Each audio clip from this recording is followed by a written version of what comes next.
એ ક્યાંક માઇન્ડલી તમે ઓબ્ઝર્વ કરો તો એ પાટીદાર સમાજને એક રીતે ઉશ્કેરવાનો પ્રયત્ન 10 વર્ષ પછી ફરી એક વખત કરવામાં આવી રહ્યો હોય એવું માઇન્ડલી ઓબ્ઝર્વેશન લાગે છે. એના પછી તમારું આ પ્રકારનું નિવેદન છે, એટલે તમે અને નિતિનભાઈ બંને એક સાથે ઉશ્કેરવાનો પ્રયત્ન કરો છો સમાજને કે શું? સમાજ ભણેલ ગણેલ છે, સમાજ બુદ્ધિશાળી છે, સમાજ ચિંતન મનન કરતો સમાજ છે, એટલે કંઈ હું કહું ને ઉશ્કેરાઈ જાય એવો સમાજ નથી. ગુજરાતનું નેતૃત્વ કરનારો પીઠ મોભી સમાજ અમારો સમાજ છે. હું કંઈ બે શબ્દો બોલું ને આખો સમાજ ઉશ્કેરાઈ જાય એનો અર્થ એ છે કે સમાજની વિચારવાની ક્ષમતા ઉપર પ્રશ્ન ઊભો કરો છો. સમાજ ખૂબ સંયમી છે. સમાજે ગુજરાત આખાનું વર્ષોથી નેતૃત્વ કર્યું છે. ગુજરાતને ઘડવાનું, ગુજરાતને આગળ લઈ જવાનું, ગુજરાતની એક એક વ્યવસ્થાના પાયામાં પટેલ સમાજનું યોગદાન છે. આવો પીઠ મોભી અને સંયમી સમાજ મારા 4 શબ્દોથી કે નીતિનભાઈના 4 શબ્દોથી ઉશ્કેરાઈ જાય એવું કાંઈ બને નહીં.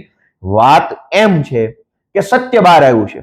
જે મુદ્દો હાર્દિક પટેલ, અલ્પેશ કથિરિયા, ગોપાલભાઈ ઇટાલિયા, વરુણ પટેલ આ લોકો 2015માં કહી રહ્યા હતા કે જનરલ ડાયરે ગોળીઓ મરાવી છે, જનરલ ડાયરના ઈશારે હિંસા થઈ છે, જનરલ ડાયરે સરકાર ઉથલાવવા માટે આ ષડયંત્ર કર્યું છે, એવું અમે 10 વર્ષ પહેલા કહેતા હતા. જે વાત 10 વર્ષ પહેલા અમે કીધી એ વાત 10 વર્ષ પછી ઈ વખતના નાયબ મુખ્યમંત્રી નીતિનભાઈએ કીધી છે. તો હું એમ માનું છું કે આ સત્ય બહાર લાવવાની બાબત બની છે અને સમાજની નજર સામે હવે બધી ઘટના આવી ચૂકી છે. શું આજે પણ હાર્દિક પટેલ અને ગોપાલ ઇટાલિયા એક છે? સમાજના નાતે તો એક જ રહેવાના છે. કોઈ પણ માણસ હોય, જ્ઞાતિથી મોટો કોણ છે? સમાજથી મોટું તો કોઈ બનવાનું નથી. ધારાસભ્ય બની જાય કે મંત્રી બને શું ફરક પડે?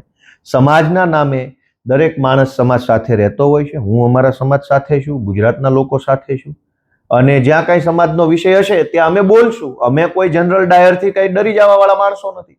અમે તો લડનારા માણસો છીએ.